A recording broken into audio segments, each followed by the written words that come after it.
Bana, msimamo wa ligi kuu soka Tanzania bara, mnyama Simba ni kama anautaka ubingwa msimu huu. Ukiangalia mechi ambazo amecheza, mnyama anaendelea kutambaza kichapo chini ya Selemani Matola. Upo vizuri? Niko vizuri kijana. Shwari. Shwari kabisa kaka. Bana, mnyama Simba kurejea ligi kuu soka Tanzania bara ni kama anatoka kwa machungu. Ukimwangalia kikosi ambacho kipo chini ya Matola ni kama yupo serious na kutaka ubingwa ligi kuu. Yuko serious kwa sababu hawana cha kupoteza kwa hivi sasa. Tayari wamesha dondosha alama karibia 6 kama 4 kwenye michuano ya kimataifa. Imani kwa mashabiki imekuwa ndogo kwa kikosi chao na uongozi kiujumla. Kwa namna moja ama nyingine, ili waweze kurejesha hiyo imani ni kwenda kushinda kwenye mchezo wa leo. Na si chini ya mabao 4, wanahitaji kushinda mabao mengi sana kwenye mchezo wa leo.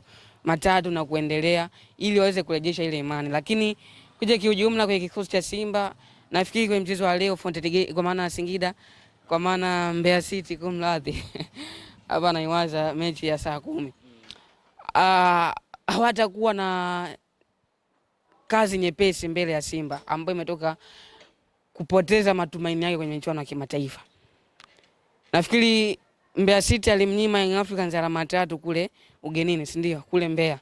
Sasa kwenye mchezo wa leo watahitaji kuja kwenye ile tempo ambayo waliifanya Young Africans ikahisi ugumu wa kuzipata alama 3. Lakini moja kati ya kitu ambacho anaweza kukutana nacho ni ugumu ambao Simba atahitaji kuonyesha kwenye mchezo wa leo. Nafikiri kama Simba atadondosha tena alama mchezo wa leo, basi hali itakuwa mbaya zaidi kuliko maelezo. Kwa hiyo kwa namna moja ama nyingine, ili Simba aweze kupunguza hiyo pressure kwenda kwa uongozi moja kwa moja ama kwa wachezaji, ni kushinda mchezo wa leo. Sasa hapo ndo narudi ugumu wa mchezo.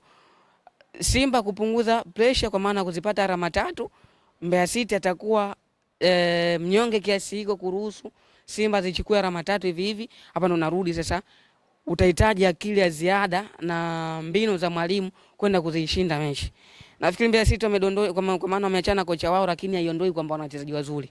Simba inahitaji kujua hilo, na nidhamu inahitajika kwa kiasi kikubwa sana, kwa sababu ni timu ambayo inaonekana ni ya kawaida sana, lakini unapokutana nao ndani ya uwanja imekuwa na taswira nyingine tofauti. Hususan ni timu ambazo hizo madaraja ya kati zinavyocheza na hizi timu kubwa, kuna namna ambavyo huwa zinajiandaa kwa 100% kuanzia nje ya uwanja hadi ndani ya uwanja.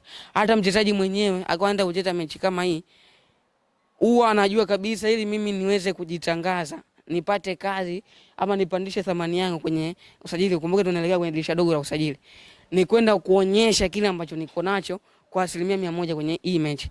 Ndio maana wachezaji wengi sana wanaomba usimchezeshe mechi zote, usimpe nafasi ya kucheza, lakini mpe mechi dhidi ya Simba, dhidi ya Young Africans, kwa sababu hapa ndo ataonekana na ataipandisha thamani yake. Kwa hiyo tunaelekea kwenye dirisha dogo la usajili, lazima Simba wajue kabisa hii Mbeya City itakuja kwa nguvu kubwa sana, watagonga sana viatu, watatumia nguvu kubwa na maarifa ili kuhakikisha wanapata matokeo mazuri, kujenga kwenye nafasi nzuri kama wachezaji, lakini kuiweka nafasi nzuri kama timu. Kwa lazima pia watambue ugumu wa Mbeya City ambao anakwenda kukutana nao, lakini kwa Simba nafikiri watajivunia zaidi ama faida ambayo wako nayo, kwanza kuanja nyumbani, lakini wanajivunia quality ya wachezaji walionao. Unamsimamisha mchezaji mmoja mmoja wa Mbeya City na Simba, bado Simba atakuwa ni wa kwanza kwenye matukio, si ndio? Kwa hiyo naamini sana Matola kwenye mchezo wa leo labda tu ashindwe na yeye kuweza kumanage wakati wake, kwa maana kukipanga kikosi. Lakini kwa maana wachezaji ambao Simba yuko nao, asilimia ya kwenda kushinda mchezo ni mkubwa sana, asilimia kwenda kuzipata alama 3 ni mkubwa sana kulinganisha na Mbeya City. Shukrani. Asante. Here we go.